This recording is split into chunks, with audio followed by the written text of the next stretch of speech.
नमस्कार दोस्तों, यह है एनसीईआरटी की की कक्षा 7 की पाठ्य पुस्तक है। शानदार बुक है, ऑथेंटिक बुक है। हर एक लाइन इम्पोर्टेंट है क्योंकि यहाँ से आने की पूरी संभावना होती है क्वेश्चन आने की। और भाई अगर आप करना चाहते हो एक्स्ट्रा याद तो कर सकते हैं, लेकिन सबसे पहले ये जो ऑथेंटिक बुक है एनसीईआरटी की बुक है, ये अच्छी तरह से याद होनी चाहिए क्योंकि यहाँ से ही क्वेश्चन आते हैं। इसके बाद में पढ़ना चाहो और तो कुछ पढ़ सकते हैं, लेकिन सबसे पहले ये भाई बात समझ में। तो चलिए, हर एक फैक्ट, हर एक तथ्य और जहाँ से जितने भी क्वेश्चन अपन को इम्पोर्टेंट लगेंगे या पर फैक्ट इम्पोर्टेंट लगेंगे उनको अपन अच्छी तरह से देख लेंगे, जिससे कि एग्ज़ाम में क्वेश्चन गलत ना हो। तो चलिए शुरू करते हैं। प्रारंभिक कथन। हजारों वर्षों के दौरान हुए परिवर्तनों की पड़ताल। प्रारंभिक कथन। हजारों वर्षों के दौरान हुए परिवर्तनों की पड़ताल। ठीक है।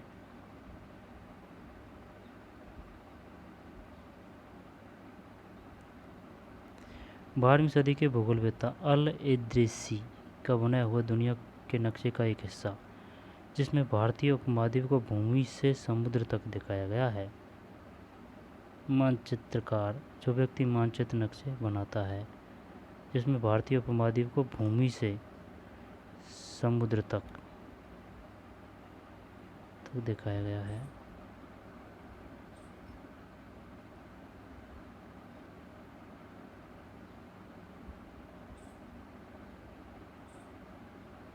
इसमें कुछ समझ में तो नहीं आ रही है ना। अल इद्रिसी का बनाया हुआ दुनिया के नक्शे का एक हिस्सा। मानचित्र 1 और 2 पर नज़र डालिए। मानचित्र 1, मानचित्र 2 है कि हाँ ये एरिया गजब है यार।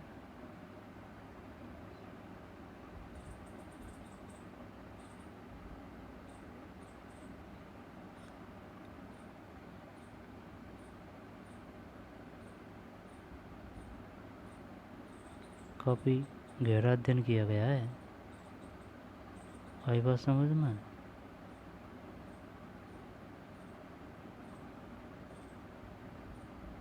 ओरिया, बांग्ला, बंगाली है ना, फिर वरार, फिर छोटे छोटे हैं।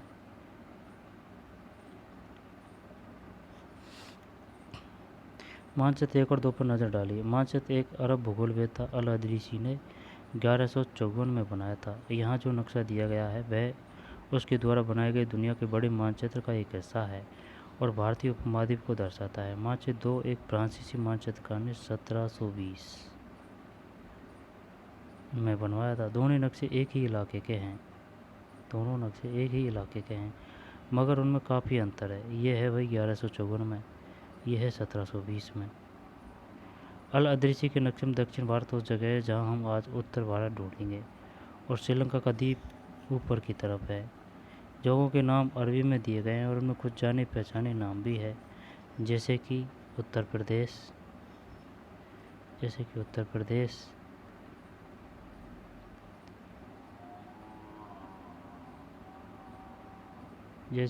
प्रदेश का कन्नौज मानचित्र।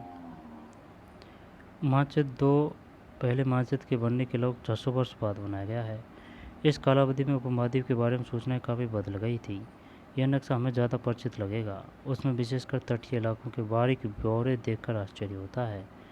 तटीय इलाके का बारीक ब्यौरे देखकर, ये इनकी बात है। ये देख डिटेल लिख रखी है। ये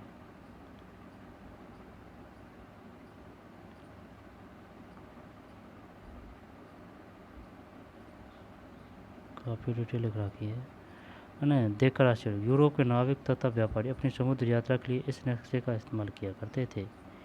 यूरोप के नाविक तथा व्यापारी अपनी समुद्र यात्रा के लिए। लेकिन अब भीतरी इलाकों पर नज़र डालें, क्या उनमें भी उतने ही बोरे हैं जितने समुद्र तट वाले हिस्से में। गंगा के मार्ग को देखें, इसे किस तरह से दर्शाया गया है। इस मानचित्र में तटीय और भीतरी इलाकों के बीच बोरे और बारीकी का जो अंतर है, आपके ख्याल में उसका कारण क्या है ना। इस्तेमाल किया करते थे। इतनी ही महत्वपूर्ण एक और बात यह है कि दूसरे युग तक मानचित्र अंकन का विज्ञान भी बहुत बदल गया था। इतिहासकार जब बीते युगों के दस्तावेजों, नक्शों, लेखों का अध्ययन करते हैं तो उनके लिए उन सूचनाओं के संदर्भों का, उनकी भिन्न भिन्न ऐतिहासिक पृष्ठभूमियों का ध्यान रखना जरूरी होता है।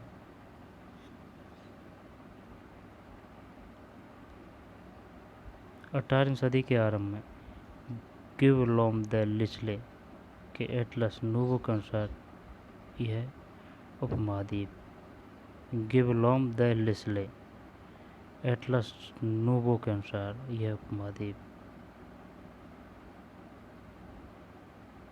गल्फ डी बंगाली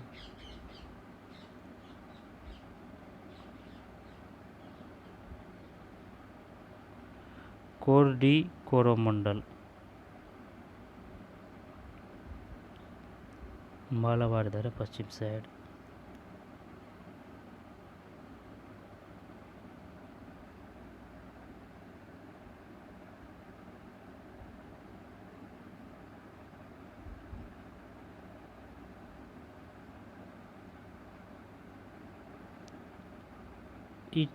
टाटास टू ग्रैंड मंगोल INTS इंडस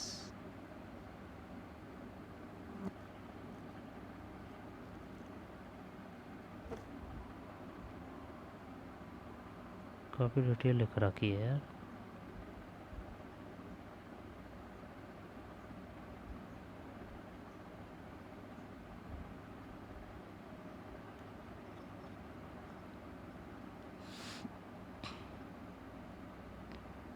नई और पुरानी शब्दावली। ठीक है, नई और पुरानी शब्दावली।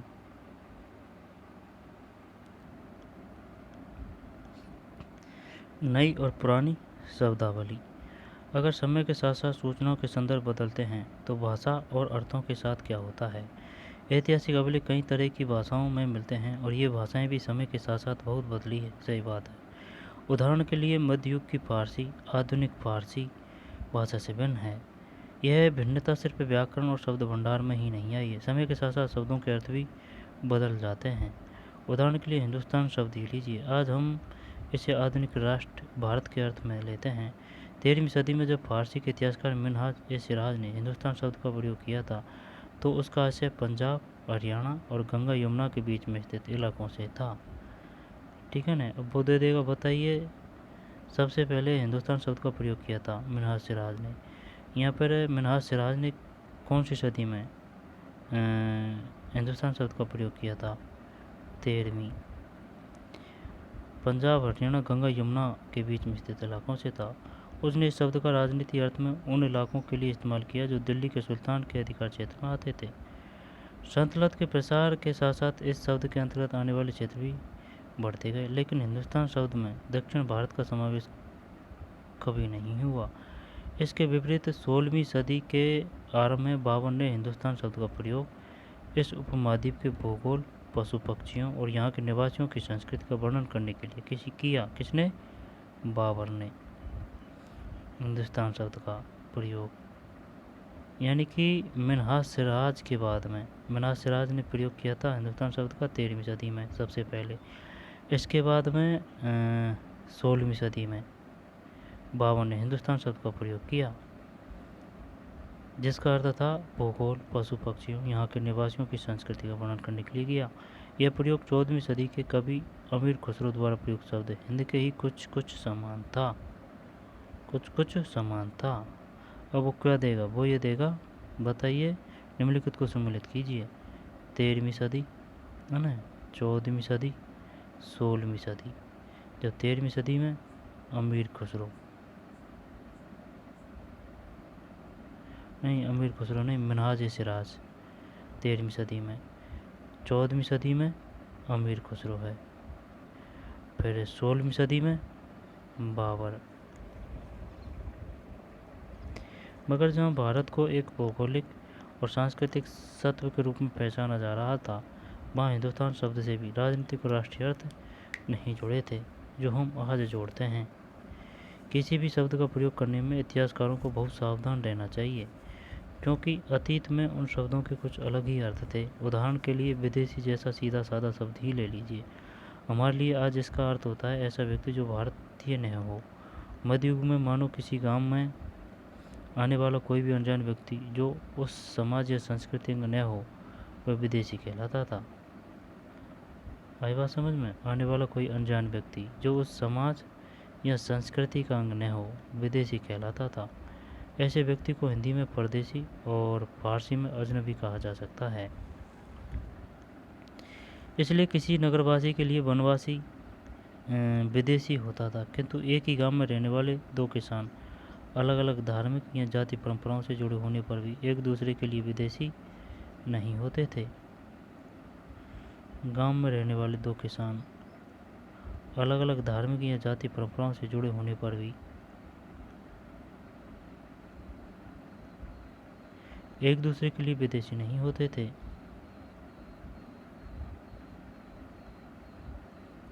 विदेशी कहलाता। ऐसे व्यक्ति को हिंदी में परदेशी और फारसी में अजनबी कहा जा सकता है। इतिहासकार और उनके स्रोत। इतिहासकार किसी युग का अध्ययन करते हैं, उनकी खोज की प्रकृति क्या है, इसे देखते हुए वे अलग अलग तरह के स्रोतों का सहारा लेते हैं। उदाहरण के लिए पिछले साल आपने गुप्तवंश के शासकों और हर्षवर्धन के बारे में पढ़ा। इस पुस्तक में हम मोटे तौर पर 700 से 1700 ईस्वी तक के लगभग 1000 वर्षों के बारे में पढ़ेंगे, यानी कि 700 से 1750 1700 7 से 1750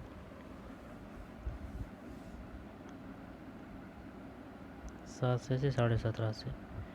इस काल के अध्ययन के लिए इतिहासकारों ने जिन स्रोतों का प्रयोग करते हैं इतिहासकार, उनमें आपको बहुत सी बातें ऐसी मिलेगी जो पिछले युग में वैसे ही चली आ रही है। पिछले युग से इतिहासकार इस काल के बारे में सूचना इकट्ठी करने के लिए अभी भी सिक्कों, शिलालेखों, स्थापत्य, भवन निर्माण कला तथा लिखित सामग्री पर निर्भर करते हैं। पर कुछ बातें पहले से काफ़ी भिन्न थी। इस युग में प्रमाणिक लिखित सामग्री की संख्या और विविधता आश्चर्यजनक रूप में बढ़ गई। लिखित सामग्री की संख्या और विविधता आश्चर्यजनक रूप से बढ़ गई। इसके आगे इतिहासकार सूचनाओं के दूसरे प्रकार के स्रोत का इस्तेमाल भी धीरे धीरे कम करने लगे। इस समय के दौरान कागज क्रमश सस्ता होता गया और बड़े पैमाने पर उपलब्ध भी होने लगा। लोग धर्म ग्रंथ, शासकों के वृत्तांत, संतों के लेखन तथा उपदेश अर्जियाँ, अदालतों के दस्तावेज, हिसाब तथा करों के खाते आदि लिखने में इसका उपयोग करने लगे। धनी व्यक्ति, शासक, जन, मठ तथा मंदिर पांडुलिपियाँ एकत्रित किया करते थे। इन पांडुलिपियों को पुस्तकालयों तथा अभिलेखागारों में रखा जाता है। इन पांडुलिपियों तथा दस्तावेजों से ही इतिहासकारों को बहुत सारी विस्तृत जानकारी मिलती है, मगर साथ ही इनका उपयोग कठिन है। उन दिनों छापेखाने तो थे नहीं, इसलिए लिपक या नकलवीस हाथ से ही पांडुलिपि में प्रतिकृति बनाते थे। छापेखाने तो थे नहीं, ठीक है ना, इसलिए लिपिक या नकलनवीस नाम से ही पता चल रहा है, सही पांडुलिपि में प्रतिकृति बनाते थे हाथ से। अगर आपने कभी किसी मित्र के गृहकार्य की नकल उतारी है तो आप जानते होंगे कि यह काम आसान नहीं है। कभी कभी आपको अपने मित्र की लिखावट समझ में नहीं आती होगी और आपको मजबूर होकर अंदाज ही लगाना पड़ता होगा कि क्या लिखा गया है। फलस्वरूप आपके लिखे में मित्र के लिखे हुए से कुछ छोटे मोटे लेकिन महत्वपूर्ण अंतर आ जाते होंगे। पांडुलिपि की प्रतिलिपि बनाने भी कुछ यही होता है। प्रतिलिपि बनाते हुए लिपिक छोटे मोटे फेरबदल करते चलते थे। कहीं कोई शब्द, कहीं कोई वाक्य, सदी दर सदी प्रतिलिपियों की प्रतिलिपियाँ बनती रही और अंततः एक ही मूल ग्रंथ की भिन्न भिन्न प्रतिलिपियाँ एक दूसरे से बहुत ही अलग हो गई। इससे बड़ी गंभीर समस्या उत्पन्न हो गई, क्योंकि आज हमें लेखक की मूल पांडुलिपि शायद ही कहीं मिलती है। हमें बाद के लिपिकों द्वारा बनाई गई प्रतिलिपियों पर ही पूरी तरह निर्भर रहना पड़ता है। इसलिए इस बात का अंदाज़ा लगाने के लिए मूलतः लेखक ने क्या लिखा था, इतिहासकारों को एक ही ग्रंथ की विभिन्न प्रतिलिपियों का अध्ययन करना पड़ता है। एक ही ग्रंथ की विभिन्न प्रतिलिपियों का अध्ययन करना पड़ता है। कई बार लेखक स्वयं भी समय समय पर अपने मूल वृत्तांत में संशोधन करते रहते हैं।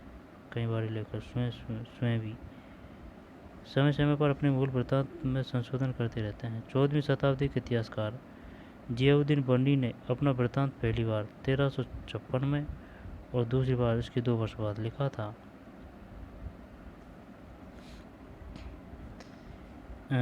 जियाउद्दीन बर्नी कौन सी शताब्दी में थे? 14वीं शताब्दी के इतिहासकार। अपना वृत्तांत पहली बार 1356 में और दूसरी बार इसके 2 वर्ष बाद लिखा था। दोनों में अंतर है ना, 1356 में पहला तो और दूसरा 2 वर्ष बाद। लेकिन 1971 तक इतिहासकारों को पहली बार वाले वृत्तांत की जानकारी ही नहीं थी। यह पुस्तकालयों के विशाल संग्रह में कहीं दबा पड़ा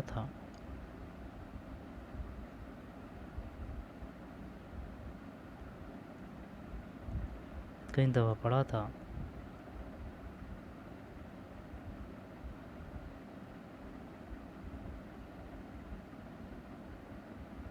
ठीक, किसकी बात है? जियाउद्दीन बर्नी 1356।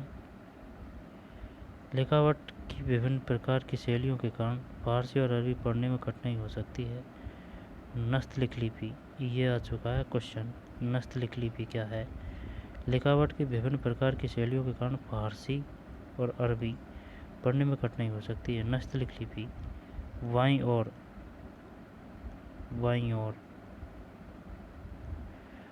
ओर में वर्ण जोड़कर धारा प्रवाह रूप में लिखे जाते हैं। बाईं ओर है ना, बाईं ओर में वर्ण जोड़कर धारा प्रवाह रूप से लिखे जाते हैं। फारसी अरबी के जानकारों के लिए इस लिपि को पढ़ना आसान होता है। सिक्त लिपि दाईं ओर अधिक सघन, संक्षिप्त और कठिन है। जब देख 2 आ गई, एक तो यह है सिक्त लिपि और एक क्या है? नस्तलिख लिपि। जब नस्तलिख लिपि बाईं ओर लिखी जाती थी, ठीक, और सिक्त लिपि दाईं ओर, अधिक सघन, संक्षिप्त और कठिन है। देख लेते हैं कुछ रहेगा हो। चित्र 2।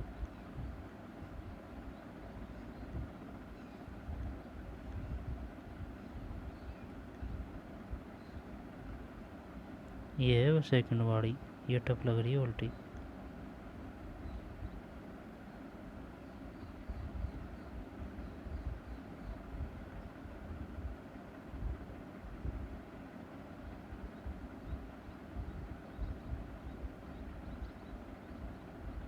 इसमें क्या लिखा है भाई?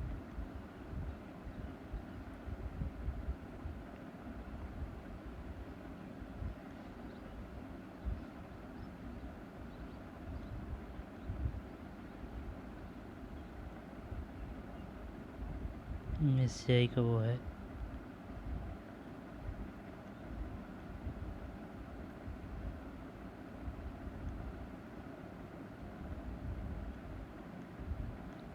यह एक लघु चित्र की प्रतिकृति है जिसमें एक लिपिक किसी पांडुलिपि की नकल कर रहा है।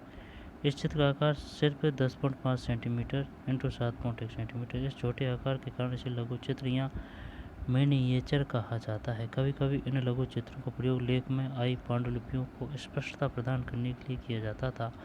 ये इतने सुंदर होते थे कि आगे चलकर संग्रहकर्ता अक्सर इन चित्रों को पांडुलिपियों से अलग करके बेचने लगे थे। मिनिएचर कहा जाता है। मिनिएचर। अभिलेखागार ऐसा स्थान जहां दस्तावेजों और पांडुलिपियों को संग्रहित किया जाता है। आज सभी राष्ट्रीय और राज्य सरकारों के अभिलेखागार होते हैं जहां वे अपने तमाम पुराने सरकारी अभिलेख और लेन देन के ब्यौरों का रिकॉर्ड रखते हैं।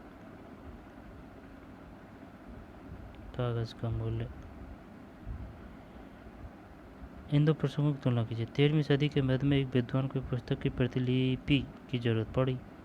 पुस्तक की प्रतिलिपि यानी कि कॉपी। उसके पास उतना कागज़ नहीं था, इसलिए उसने एक ऐसी पांडुलिपि को धो डाला जिसकी उसे ज़रूरत नहीं थी। कागज़ नहीं था, ज़रूरत नहीं, उसके कागज़ को सुखाकर उसका इस्तेमाल कर लिया। एक सदी बाद अगर आप बाज़ार से कोई खाद्य पदार्थ खरीदते तो हो सकता है कि आपकी किस्मत अच्छी होती और दुकानदार वह वस्तु कागज़ में लपेट कर देता।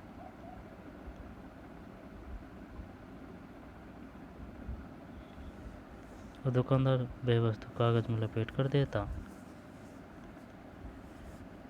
तो कागज़ कब अधिक महंगा था और कब आसानी से उपलब्ध था? 13वीं शताब्दी में, 14वीं शताब्दी, ये बताया गया है इन दो बातों में। इस समय तो मिल ही नहीं रहा है कागज़, और इस समय खाने के काम में ले रहे हैं, रद्दी के काम में ले रहे हैं, पकौड़ा वकौड़ा, ये बता रहा है। यहाँ कैसे भी दे सकता है? बताइए, विदेशी का मतलब क्या है?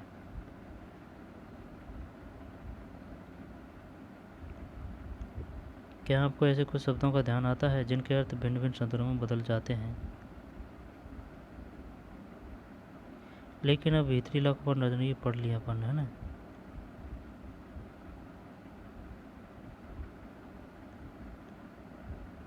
मानचित्रकार, जो व्यक्ति मानचित्र या नक्शे बनाता है। आगे चलते हैं।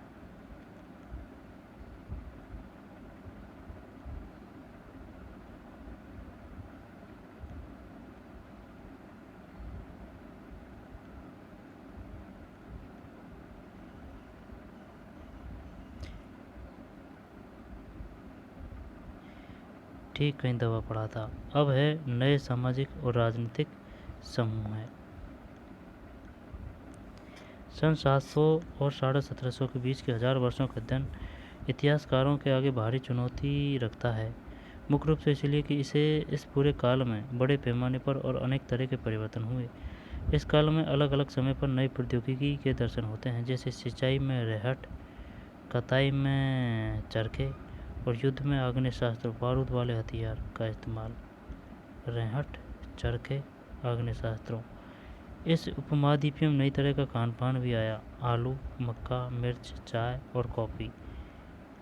आलू, मक्का, मिर्च, चाय और कॉफ़ी। ध्यान रहे कि ये तमाम परिवर्तन नई प्रौद्योगिकियों और फसलें उन लोगों के साथ आए जो नए विचार भी लेकर आए थे।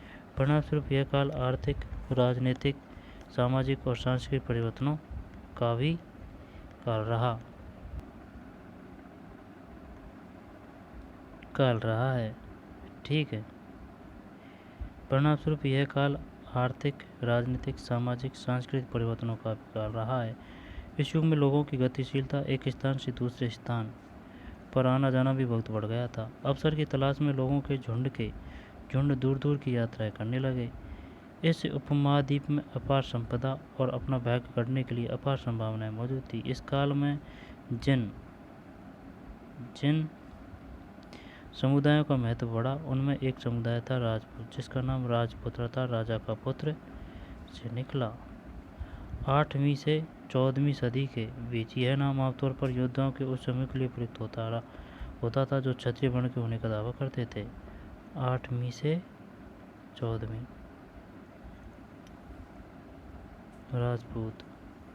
राजपुत्र।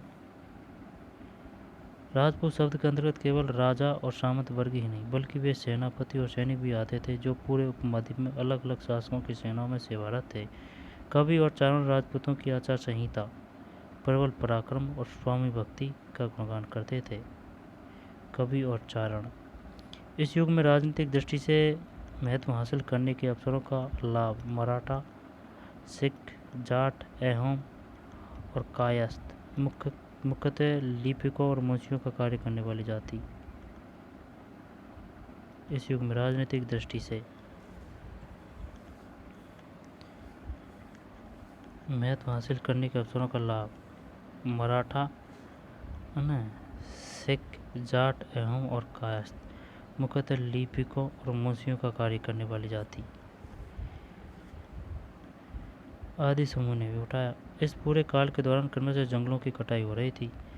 खेती का इलाका बढ़ता जा रहा था। कुछ क्षेत्रों में यह परिवर्तन अन्य क्षेत्रों की अपेक्षा अधिक तेज़ी से और पूरे तौर पर हुआ। पर्यावास में परिवर्तन के कारण कई वनवासियों को मजबूर होकर अपना स्थान छोड़ना पड़ा। कुछ और वनवासी जमीन की जुताई करने लगे और कृषक बन गए। कृषकों के ये नए सुमित क्षेत्रीय बाजार मुखियाओं, पुजारियों, मठों और मंदिर से प्रभावित होने लगे। वे बड़े और जटिल समाजों के अंग बन गए। उन्हें कर चुकाने पड़ते थे और स्थानीय मालिक वर्ग की बेकार करनी पड़ती थी। परिणामस्वरूप किसानों के बीच आर्थिक और सामाजिक अंतर होने लगे। कुछ के पास ज़्यादा उपजाऊ जमीन होती थी, कुछ लोग मवेशी भी पालते थे, कुछ लोग खेती से खाली समय में दस्तकारी आदि का कुछ काम कर लेते थे। जैसे जैसे समाज में अंतर बढ़ने लगे, लोग जातियों और उपजातियों में बांटे जाने लगे और उनकी पृष्ठभूमि और व्यवसाय के आधार पर उन्हें समाज में ऊंचा या नीचा दर्जा दिया जाने लगा। ये दर्जे स्थायी नहीं थे। किसी जाति विशेष के सदस्यों के हाथों से कितनी सत्ता, प्रभाव और संसाधनों का नियंत्रण है, इसके आधार पर उसके दर्जे बदलते रहते थे। इसके आधार पर उसके दर्जे बदलते रहते थे। एक ही जाति का किसी क्षेत्र में कोई दर्जा हो सकता था और किसी अन्य क्षेत्र में कोई और। एक ही जाति का किसी क्षेत्र में कोई दर्जा हो सकता था और किसी अन्य क्षेत्र में कोई और। बात तो सही है भाई, है ना। जैसे कि एसटी है। अब एसटी, जैसे कि एसटी में भी जमींदार मीणा है और चौकीदार मीणा है। अब कहीं जमींदार मीणा को बहुत इज्जत और रुतबा वाला मानते हैं और कहीं जमींदारों को जैसे कि निम्न वर्ग का मानते हैं, ठीक है ना, उस कैटेगरी में नहीं मानते जिसमें होना चाहिए। यानी कि अलग अलग क्षेत्रों में अलग अलग अर्थ है और महत्वता अलग अलग है, उपयोगिता। अपने सदस्यों के व्यवहार का नियंत्रण करने के लिए जातियां स्वयं अपने अपने नियम बनाती थी, अपने अपने नियम। इन नियमों का पालन जाति के बड़े बुजुर्गों की एक सभा करवाती थी, जिसे कुछ इलाकों में जाति पंचायत कहा जाता था। लेकिन जातियों को अपने निवास के गांवों के रिवाजों का पालन भी करना पड़ता था। इसके अलावा कई गांवों पर मुखियाओं का शासन होता था। मिल मिलाकर वे किसी राज्य की एक छोटी इकाई भर होती थी। इस अनुभाग में जो प्रौद्योगिकी, आर्थिक, सामाजिक, सांस्कृतिक परिवर्तन वर्णित है, उनमें से कौन कौन से परिवर्तन आपकी समझ में आपके शहर या गांव में सबसे महत्वपूर्ण रहे?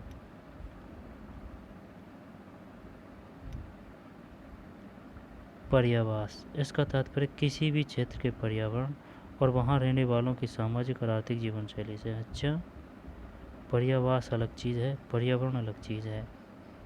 पर्यावास में रहने वाले सामाजिक और आर्थिक जीवन शैली से है। ये रहट है भाई, कुएं में लग रहा है। ये चैन है, यानी कि बाल्टी वगैरह है। ये ऐसे होती है ना, जब पानी भर के यूँ लाती है यूँ, और जब एक नहर सी होती है, एक मेड़ होती है, मेड़ या डोड़ होती है, या फिर नहर सी बना लेते हैं छोटी सी, तो उसमें ये बाल्टी और इनका पानी गिर जाता है और वहाँ से बह के डोड़ वगैरह होके मेड़ में होके खेत में जाता है।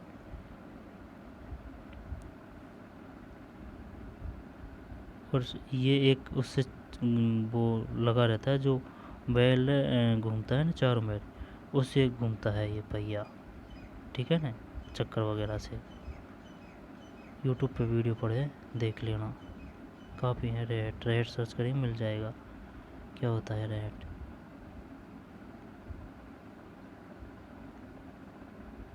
जो कुएं में है ये देखिए, पट्टा सा बांध रखा है कि ये नीचे नीचे जाता है या आर पार नीचे तक जाता है। रेहट।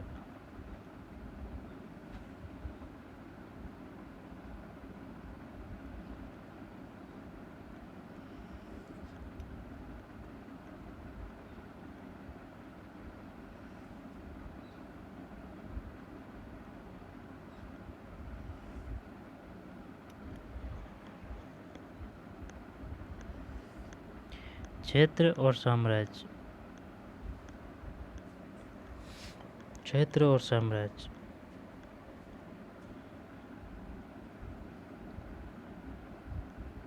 अध्याय 2 है ना। तुगलक अध्याय 3, मुगल अध्याय 4। अध्याय 2 में क्या है, चोल है, और अध्याय 3 में तुगलक है, अध्याय 4 में मुगल है। जैसे बड़े बड़े राज्यों के अंतर्गत कई सारे क्षेत्र आ जाते थे। दिल्ली के सुल्तान गयासुद्दीन बलबन 1266 से 1287, जब लगभग में 66 से 76 यानी कि 21 साल शासन किया था भाई। प्रशंसा में एक संस्कृत प्रशस्ति के उदाहरण के लिए अध्याय 2 देखिए। मैं उसे एक विशाल साम्राज्य का शासक बताया गया है जो पूर्व में बंगाल गौंड से लेकर, ये आ चुका है, क्वेश्चन आ चुका है, तो बंगाल का प्राचीन नाम है गौंड, लेकर पश्चिम में अफगानिस्तान की गजनी गज्जन तक फैला हुआ था, और जिसमें संपूर्ण दक्षिण भारत द्रविड़ भी आ जाता था। गौड़ आंध्र, केरल, कर्नाटक, महाराष्ट्र, गुजरात आदि भिन्न भिन्न क्षेत्रों के लोग उसकी सेना गयासुद्दीन बलबन 1266 से 1287 लोग उसकी सेना के आगे पलायन कर जाते थे। इतिहासकार विजय अभियान के इन दावों को अतिशयोक्तिपूर्ण मानते हैं। साथ ही वे ये समझने की कोशिश में भी लगे रहते हैं कि शासक लोग इस उपमहाद्वीप के भिन्न भिन्न भागों पर अपने अधिकारों का उल्लंघन क्यों करते रहते हैं। अतिशयोक्तिपूर्ण मानते हैं। साथ ही वे यह समझने की कोशिश में भी लगे रहते हैं कि शासक लोग इस उपमहाद्वीप के भिन्न भिन्न भागों पर अपने अधिकार का उल्लेख क्यों करते रहते हैं।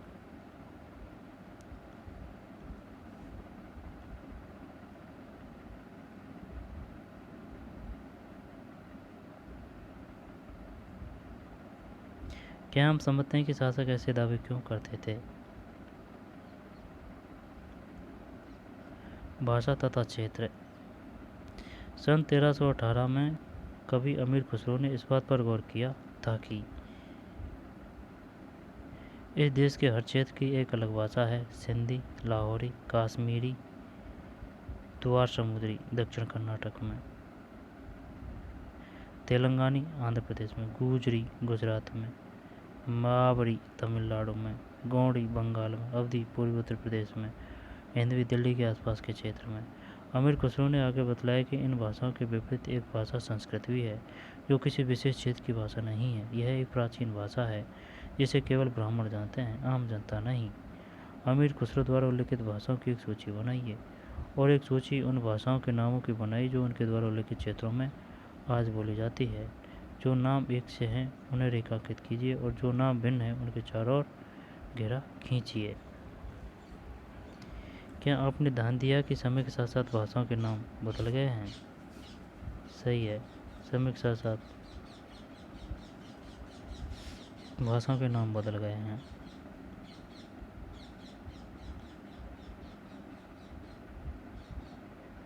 तेरह सौ 18 में सिंधी, लाहौरी, कश्मीरी, द्वार समुद्री तेलंगानी आंध्र प्रदेश में, गुजरी गुजरात में, मावरी तमिलनाडु में, गोंडी बंगाल में, अवधी पूर्वी उत्तर प्रदेश में, हिंदवी दिल्ली के आसपास के क्षेत्र में। अब वो ये पूछेगा मावरी भाषा बोली जाती है तमिलनाडु में अमीर खुसरो के अनुसार, गुजरी, द्वार समुद्री दक्षिण कर्नाटक, तेलंगानी, गुजरी, महावरी, गोंडी, अवधी, हिंदवी।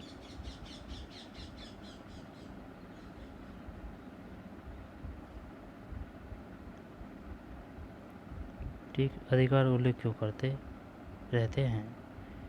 सन 700 तक कई क्षेत्रों के अपने अपने भौगोलिक आयाम तय हो चुके थे, और उनकी अपनी भाषा तथा सांस्कृतिक विशेषताएं स्पष्ट हो गई थी।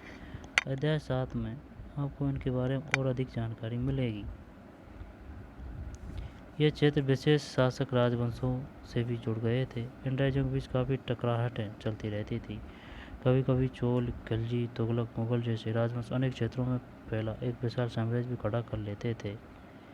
चोल, खिलजी, तुगलक, मुगल, ये सभी साम्राज्य समान रूप से स्थिर या सफल नहीं हो पाते थे। 18वीं सदी में मुगल वंश पतन के ढलान पर था। फलस्वरूप क्षेत्रीय राज्य फिर से उभरने लगे। अध्याय 8। लेकिन वर्षों से जो सर्व क्षेत्रीय साम्राज्यों का शासन चल रहा था, उससे क्षेत्रों की प्रकृति बदल गई थी। उन पर कई छोटे बड़े राज्यों का शासन चलता रहा और उन राज्यों की बहुत सी बातें इस उपमहाद्वीप के अधिकतर भाग पर फैले इन क्षेत्रों को विरासत में मिली थी।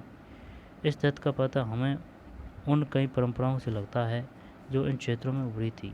इन परंपराओं में कुछ एक दूसरी से भिन्न और कुछ एक समान है। ऐसी परंपराएं हमें प्रशासन, अर्थव्यवस्था के प्रबंधन, उच्च संस्कृति तथा भाषा के संदर्भ में मिलती है।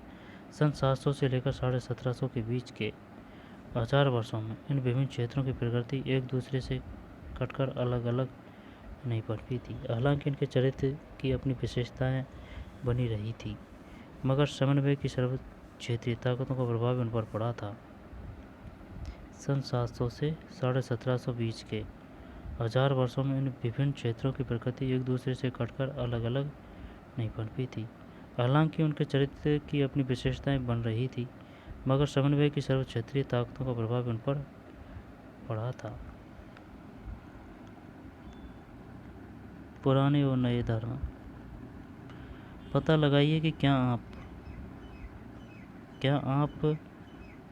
आपका राज्य कभी इन सर्व क्षेत्रीय साम्राज्यों का हिस्सा रहा था? यदि रहा था तो कितने समय तक? सर्व क्षेत्रीय मगर समन्वय की सर्व क्षेत्रीय ताकतों का प्रभाव उन पर पड़ा था। पुराने और नए धर्म। इससे पहले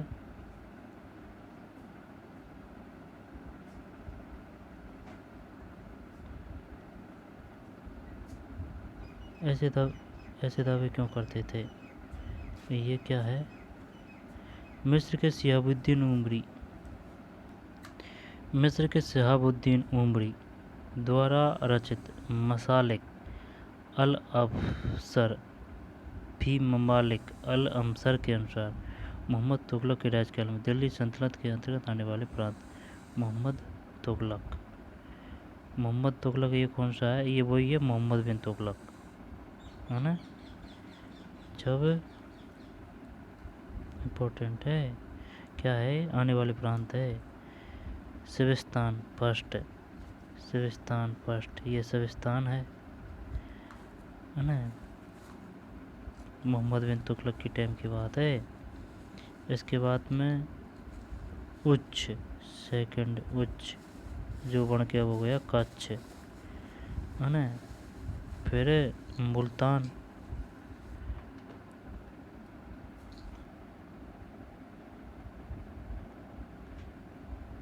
मुल्तान 4 है कलानौर कहाँ है भाई?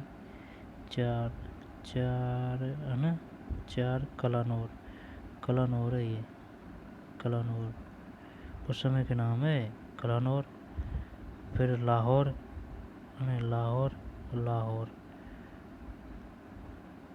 जगह बदल गई भाई। लाहौर यहाँ है, लाहौर है ना, लाहौर। फिर समाना के बाद में 7 है सरस्वती कोई बोलते हैं ये, 7 सरस्वती। फिर 8 है कुहराम 9 हांसी। फिर बंदायूं 9 क्वेश्चन कैसे देगा वो? क्वेश्चन ये देगा 1 2 को उठा के दे देगा, 4 दे देगा। बताइए निम्नलिखित में से के नाम है, ये है क्या नाम है? ऐसे नक्शा देगा साथ में। फिर दिल्ली बंदायूं 11 है, बंदायूं 11। फिर 12 क्या है? कन्नौज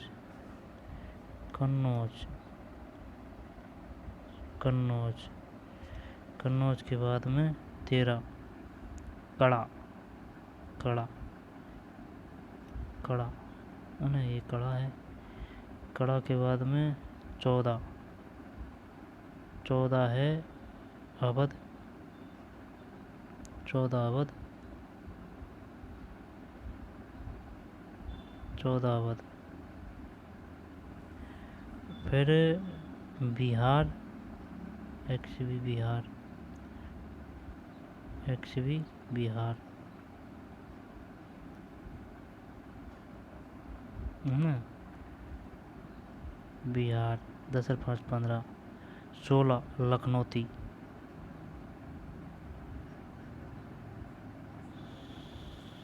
16 नहीं, बिहार 16 ही है। अवध कौन सा है? 10 और 1 4 14, अवध ये है। फिर लखनौती, बिहार।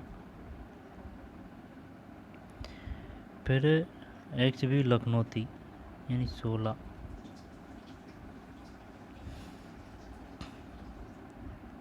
लखनौती, लखनौती। फिर 17 जहाजनगर, 17 जहाजनगर, लखनौती 16। लखनौती 16, लखनौती। फिर 17 जहाजनगर है, जहाजनगर उड़ीसा। फिर मालवा, मालवा। 10 और 5, 10 और 8 18, मालवा,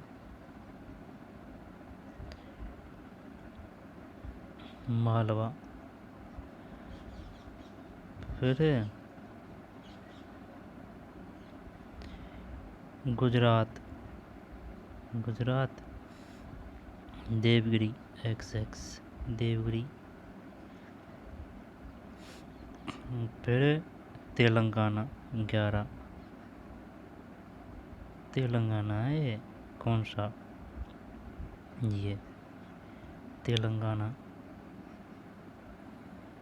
फिर तेलंग 12, तेलंग ये नए हैं, तेलंग 12। फिर 13 द्वार समुद्रम। फिर मावाड़, मावाड़, मावाड़ मालावार, मावाड़ का बन गया मालावार वर्तमान में। ठीक। मिस्र के शहाबुद्दीन उमरी द्वारा रचित मसालिक अल अफसरफी ममालिक अल अमसर के अनुसार मोहम्मद तुगलक के राजकाल में दिल्ली सल्तनत में आने वाले प्रांत। गयासुद्दीन बलवान 1266 से 1287। गयासुद्दीन बलवान मोहम्मद तुगलक, मोहम्मद बिन तुगलक है ना। भाषा तथा क्षेत्र। फिर पता लगाइए आपका राज्य कभी भी इन सर्व क्षेत्रीय साम्राज्यों का हिस्सा रहा या यदि रहा तो कितने समय तक रहा। पुराने और नए धर्म, इसको पढ़ेंगे बाद में। मिलते हैं नए वीडियो में, धन्यवाद। पुराने और नए धर्म। इतिहास के जिन हजारों वर्षों की पड़ताल हम कर रहे हैं, इनके दौरान धार्मिक परंपराओं में कई बड़े परिवर्तन आए। दैनिक तत्व में लोगों की आस्था कभी कभी बिल्कुल ही व्यक्तिक स्तर पर होती थी, मगर आमतौर पर इस आस्था का स्वरूप सामूहिक होता था। किसी दैविक तत्व में सामूहिक आस्था यानी धर्म का एक संगठन है। पुराने और नए धर्म, अब यहाँ से पढ़ने ये पढ़ दिया है, ठीक है ना। भाषा तथा क्षेत्र। सन 1318 में कवि अमीर खुसरो ने इस बात पर गौर किया था कि यहाँ से आ सकता है भाई गुजरी, गुजरी गुजरात में, मायावरी तमिलनाडु में, गोंडी बंगाल में, अवधी उत्तर प्रदेश में, हिंदवी दिल्ली के आसपास के क्षेत्र में। इसके बाद में क्या आप समझते हैं कि शासक ऐसे दावे क्यों करते थे? और ये दे रखी सिचुएशन, स्थिति, परिस्थिति, कोई उस समय कौन सा कहाँ था। मोहम्मद तुगलक के राज्यकाल में दिल्ली सल्तनत के अंतर्गत आने वाले प्रांत, ठीक है। गयासुद्दीन बलबन का टाइम था 1266 से 1287। 1266 से 87। फिर पर्यावास। पर्यावास का मतलब होता है, इसका तात्पर्य किसी भी क्षेत्र के पर्यावरण और वहाँ रहने वालों की सामाजिक आर्थिक जीवन शैली से है। पर्यावास, इसका तात्पर्य किसी भी क्षेत्र के पर्यावरण और वहाँ रहने वालों की सामाजिक आर्थिक जीवन शैली से है। पर्यावरण अलग है ना, पर्यावास का मतलब है इसका तात्पर्य किसी भी क्षेत्र के पर्यावरण और वहाँ के रहने वालों की सामाजिक आर्थिक जीवन शैली से है। ये रहट है भाई साहब, रहट। देखिए ये बाल्टी है, ये आर पार चैन जाती है नीचे तक जहाँ तक पानी होता है, यूँ फिरती है। जब ये बाल्टी तो पानी जाता है, ये बाल्टी लगी रहती है ऐसे, है ना, और इधर खाली होती है, और इधर होने के बाद में ये पानी दौड़ में होके निकल जाता है। जल स्तर ज़्यादा नीचे नहीं होता है ना, कुएं का। और ये जो है ना, इनमें एक साइड बैल लगता है और इस वजह से घूमता है। एक लोहा एंगल से होता है इस वजह से। फिर लिखावट, जब एक तो ये है कौन सी, ये क्वेश्चन आया था, नस्तलीक लिपि का क्या है बाईं ओर, और शिकस्त लिपि दाईं ओर। शिकस्त लिपि कठिन, ये शिकस्त है और ये नकलिस्त है। नकलिस्त लिपि बाईं ओर। अभिलेखागार, कागज का मूल्य, इतिहासकारों के स्रोत, नई और पुरानी शब्दावली। 18वीं सदी के आरंभ में किरवा दे लिसले के अनुसार उपमहाद्वीप।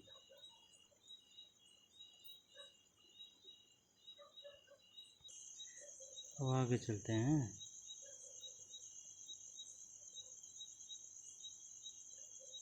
फ्रांसीसी मानचित्र कहानी, एक तो बनाया है अल इदरीसी ने 1154 में, और दूसरा है 1720 में। ये 1154 बड़ा है, 1154। अल इदरीसी, अल इदरीसी।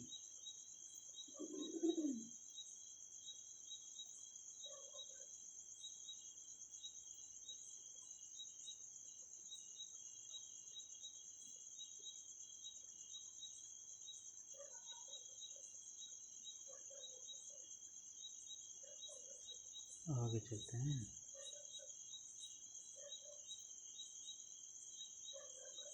भाषा तथा क्षेत्र, पुराने और नए धर्म।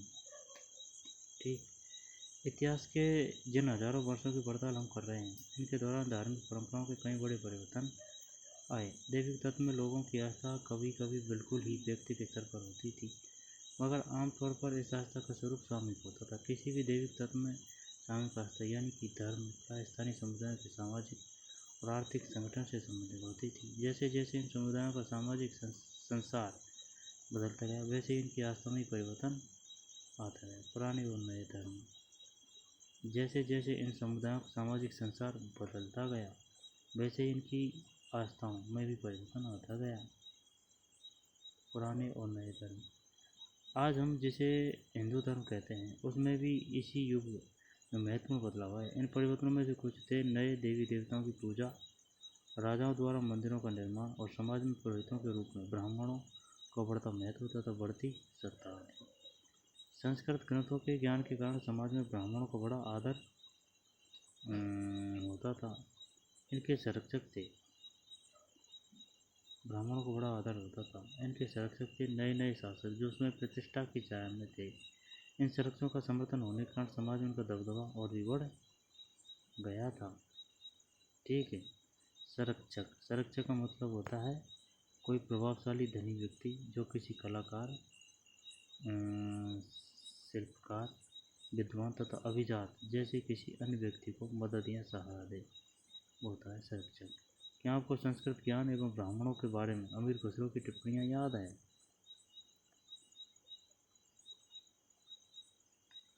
हमें उन्हें कारण समाज में उनका दबदबा और भी बढ़ गया था।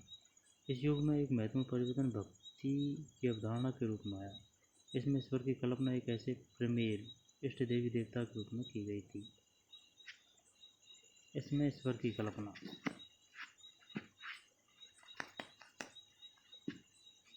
एक ऐसे प्रेमेल मतलब इसमें ईश्वर की कल्पना एक ऐसे प्रेमेल इष्ट देवी देवता के रूप में की गई थी। जिस तरह पुजारियों के विशद कर्मकांड के बिना ही भक्त उसमें पहुंच सके। एक मिनट,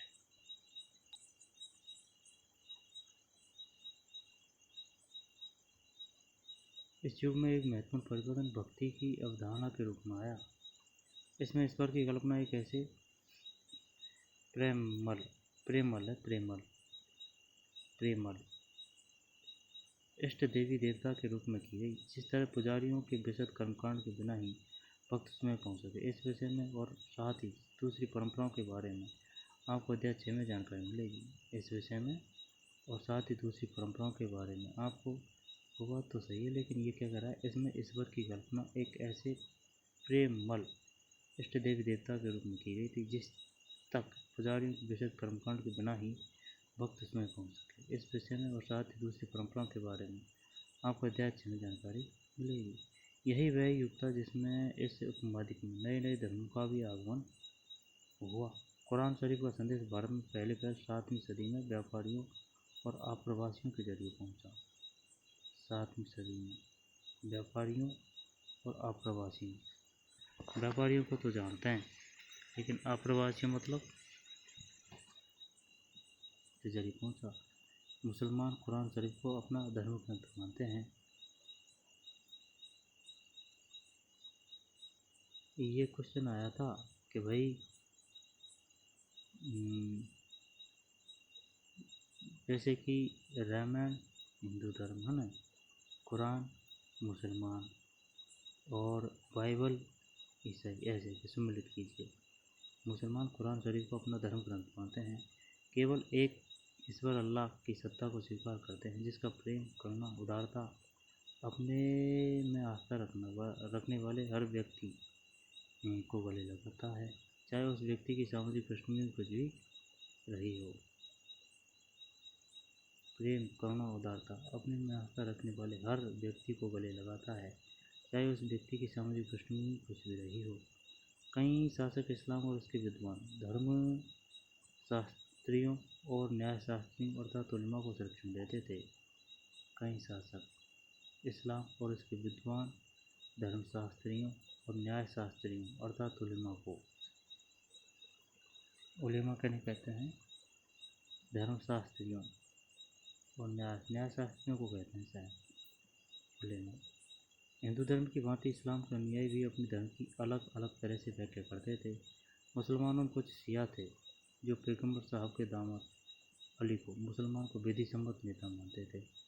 मुसलमानों में कुछ शिया, इसमें भी बटे हुए हैं भाई, मुसलमानों में भी, मुसलमान धर्म में भी, इस्लाम धर्म में भी शिया और सुन्नी। ईसाई भी बटे हुए हैं, कैथोलिक और प्रोटेस्टेंट। ठीक, शिया थे। शिया कौन थे? जो पैगंबर साहब के दामाद अली को मुसलमानों का विधि सम्मत नेता मानते थे। शिया थे जो पैगंबर साहब के दामाद अली को, मुसलमानों में कुछ शिया थे जो पैगंबर साहब के दामाद अली को,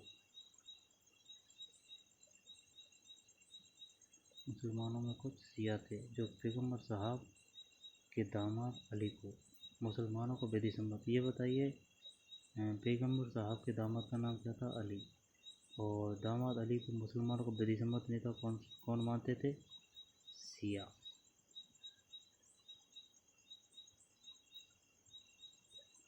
और कुछ सुन्नी थे जो खलीफाओं के प्रभुत्व को स्वीकार करते थे। ये कर रहे हैं खलीफाओं के प्रभुत्व को स्वीकार में सुन्नी, और शिया कर रहे हैं दामाद अली को मुसलमानों को विधि सम्मत नेता मानते थे।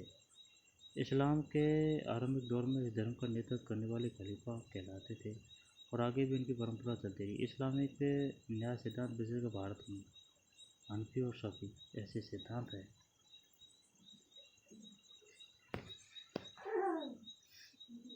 इस्लाम के आरंभिक दौर में इस धर्म का नेतृत्व करने वाले खलीफा इस्लाम के आरंभिक दौर में इस धर्म का नेतृत्व करने वाले खलीफा कहलाते थे।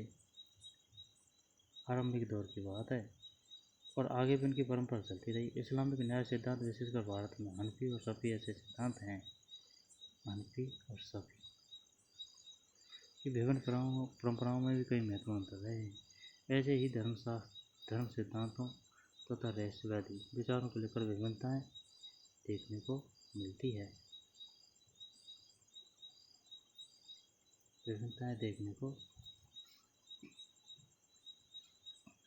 है।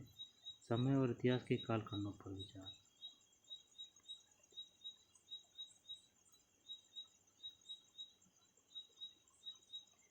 इतिहासकार समय को केवल घड़ी या कैलेंडर की तरह नहीं देखते।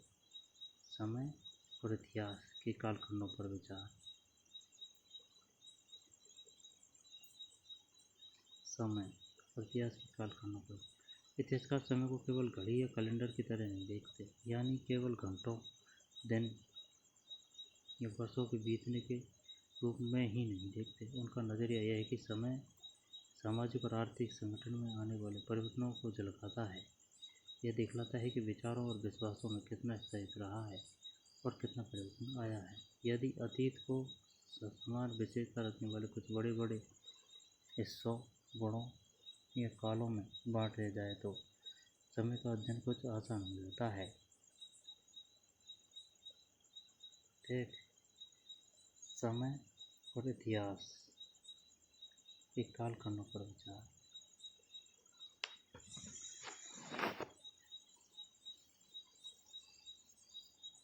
इतिहासकार समय को केवल घड़ी या कैलेंडर की तरह नहीं देखते थे, यानी कि केवल घंटों, दिन या वर्षों के बीतने के रूप में नहीं देखते थे। उनका नज़रिया यह है कि समय सामाजिक और आर्थिक संगठन में आने वाले परिवर्तनों को झलकाता है। यह दिखलाता है कि विचारों और विश्वासों में कितना स्थायित्व रहा है। विचारों और विश्वासों में और कितना परिवर्तन आया है। यदि अतीत को समान विशेषता रखने वाले कुछ बड़े बड़े हिस्सों, युगों या कालों में बांट दिया जाए तो समय का अध्ययन कुछ आसान हो जाता है। 19वीं सदी के मध्य में अंग्रेज इतिहासकारों ने भारत के इतिहास को 3 युगों में बांटा था। किन्होंने? अंग्रेज इतिहासकारों ने। हिंदू, मुस्लिम, ब्रिटिश। यह विभाजन इस विचार पर आधारित था कि शासकों का धर्म ही एकमात्र महत्वपूर्ण है, ऐतिहासिक परिवर्तन होता है। शासकों का धर्म ही एकमात्र महत्वपूर्ण ऐतिहासिक परिवर्तन होता है। और अर्थव्यवस्था, समाज और संस्कृति में कोई भी महत्वपूर्ण बदलाव नहीं आता। इस दृष्टिकोण से हम महाद्वीप की अपार विविधता की भी उपेक्षा हो जाती है। इस काल में विभाजन को आज बहुत कम इतिहासकार ही स्वीकार करते हैं। अधिकतर इतिहास आर्थिक तथा सामाजिक कारकों के आधार पर ही अतीत के विभिन्न कालखंडों की विशेषता तय करते हैं। किस आधार पर? आर्थिक और सामाजिक। अधिकतर इतिहासकार। पिछले साल आपने जो इतिहास पढ़े थे उसमें प्राचीन समाजों के कई प्रकारों का समावेश था, जैसे शिकारी, संग्राहक हैं, पारंपरिक दौर के।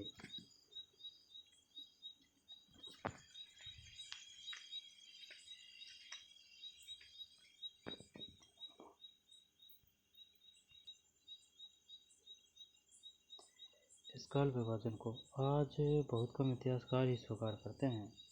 अधिकतर इतिहास आर्थिक तथा सामाजिक कारकों के आधार पर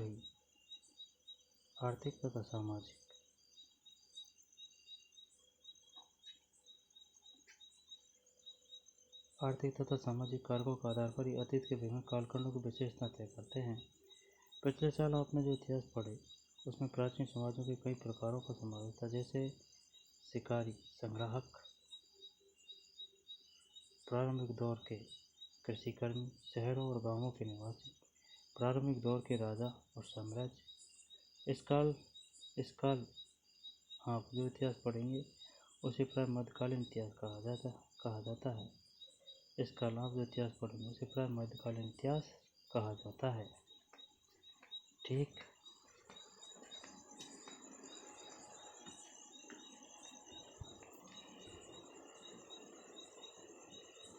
मध्यकालीन इतिहास कहा जाता है। इसमें आपको कृषक समाजों के विस्तार, क्षेत्रीय और साम्राज्यिक कृषक समाजों के विस्तार, क्षेत्रीय और साम्राज्यिक राज्यों के उदय, कभी कभी तो ग्रामवासियों और वनवासियों की कीमत पर, प्रधान धर्मों के रूप में हिंदू धर्म, इस्लाम धर्म के विकास और यूरोप से व्यापारिक कंपनियों के आगमन के बारे में और विस्तार से जानकारी मिलेगी। देखिए यहाँ से दोबारा देख लें। इस काल में विभाजन को आज बहुत कम इतिहासकार ही स्वीकार करते हैं। अधिकतर इतिहासकार आर्थिक तथा सामाजिक कारकों के आधार पर ही अतीत के विभिन्न कालखंडों की विशेषताएं तय करते हैं। पिछले साल आपने जो इतिहास पढ़े थे उसमें प्राचीन समाजों के कई प्रकारों का समावेश था, जैसे शिकारी संग्राहक, प्रारंभिक दौर के कृषिकर्मी, शहरों और गांवों के निवासी और प्रारंभिक दौर के शिकारी संग्राहक, प्रारंभिक दौर के कृषिकर्मी, शहरों और गांवों के निवासी, प्रारंभिक दौर के राज्य और साम्राज्य। इस साल आप जो इतिहास पढ़ेंगे उसे प्राय मध्यकालीन इतिहास कहा जाता है। मध्यकालीन 700 से 1450, यहाँ पर 1750 है, 1750 है।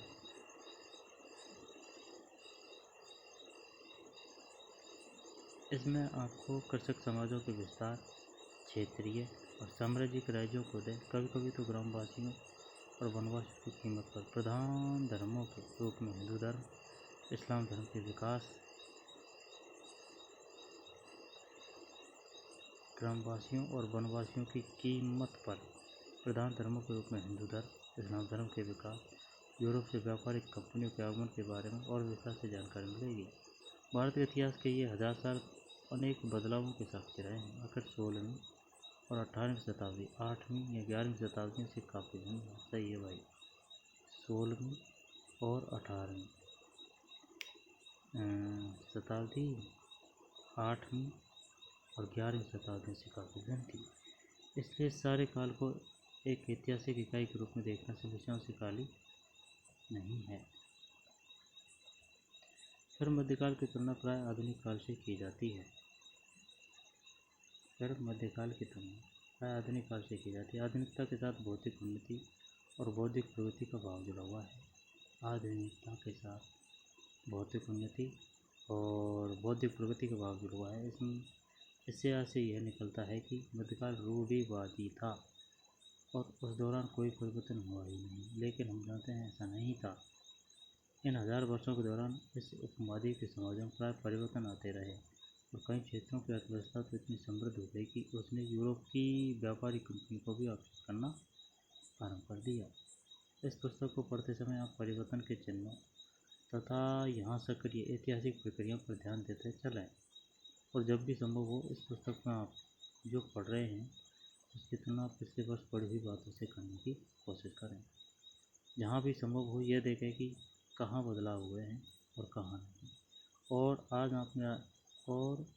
अपने आसपास की दुनिया पर नज़र डालकर भी यह देखें कि और भी क्या कुछ बदलाव है या वैसा ही रहा है। देखें कि और भी क्या कुछ बदला है वैसा ही रहा है। सब चीज़ नहीं बदलती है, कुछ बदलती है।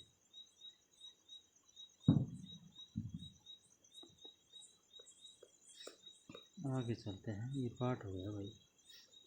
आप एक इतिहासकार हैं, चल मान ली अपन इतिहासकार है ना, इतिहासकार हैं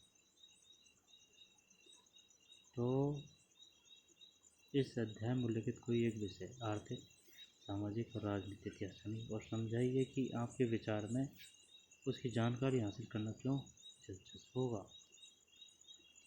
अतीत में विदेशी किसे माना जाता है? अलग अलग है भाई।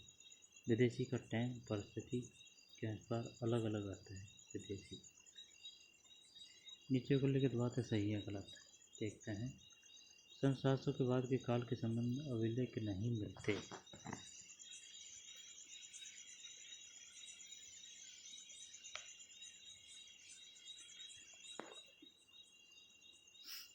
अभिलेख नहीं मिलते ऐसा नहीं है यार, मिलते हैं। इस काल के दौरान मराठों ने अपने राजनीतिक महत्व की स्थापना की। मराठों ने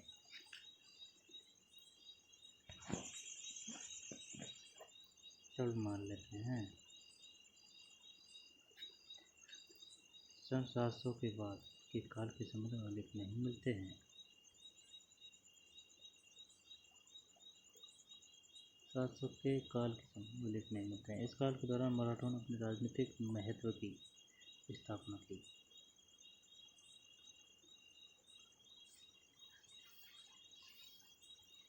कृषि केंद्रित बस्तियों के विस्तार के साथ कभी कभी वनवासी अपनी जमीन से उखाड़ बाहर कर दिए जाते थे। वनवासी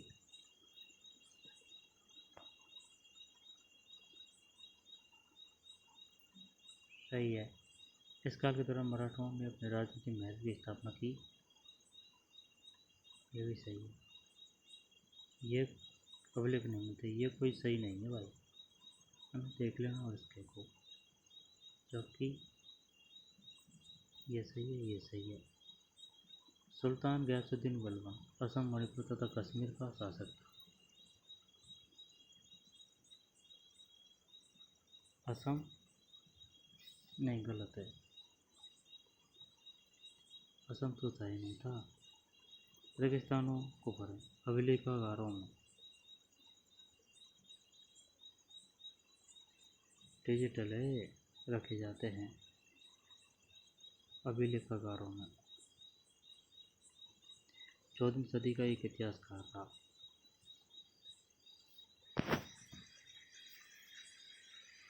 14वीं सदी का एक इतिहासकार था।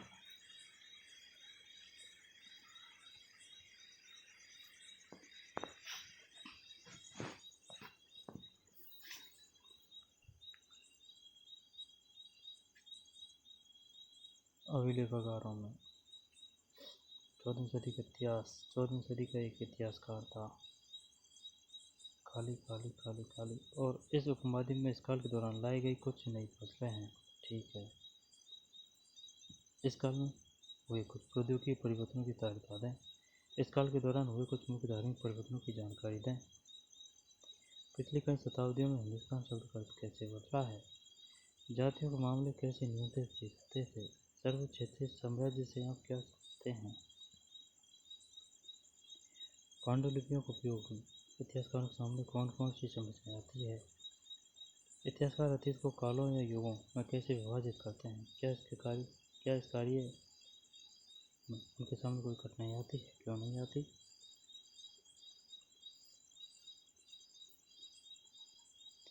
आइए करते हैं। अध्याय में दिए गए मानचित्र 1 अथवा मानचित्र 2 की तुलना उपमहाद्वीप के आज के मानचित्र से करें।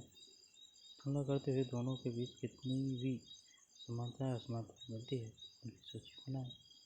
पता लगाइए कि आपके गांव या शहर में अभिलेख रिकॉर्ड कहाँ रखे जाते हैं। इन अभिलेखों को कौन तैयार करता है। या आपके यहाँ कोई अभिलेखागार है, उसकी देखभाल कौन करता है। वहाँ किस तरह के दस्तावेज संग्रहित है, उनका उपयोग कौन लोग करते हैं। ये पाठ था भाई। जातियों के मामले कैसे नियंत्रित किए जाते हैं। सर्व क्षेत्रीय साम्राज्य से आप क्या समझते हैं।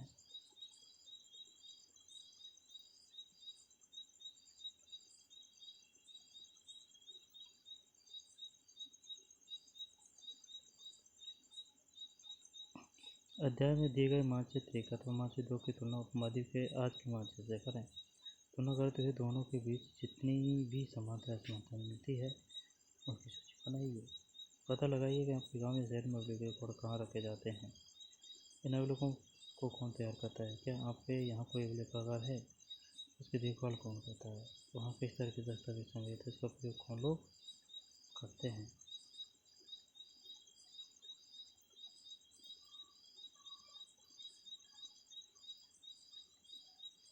सन 400 के बाद के काल के समय अभिलेख नहीं मिलते।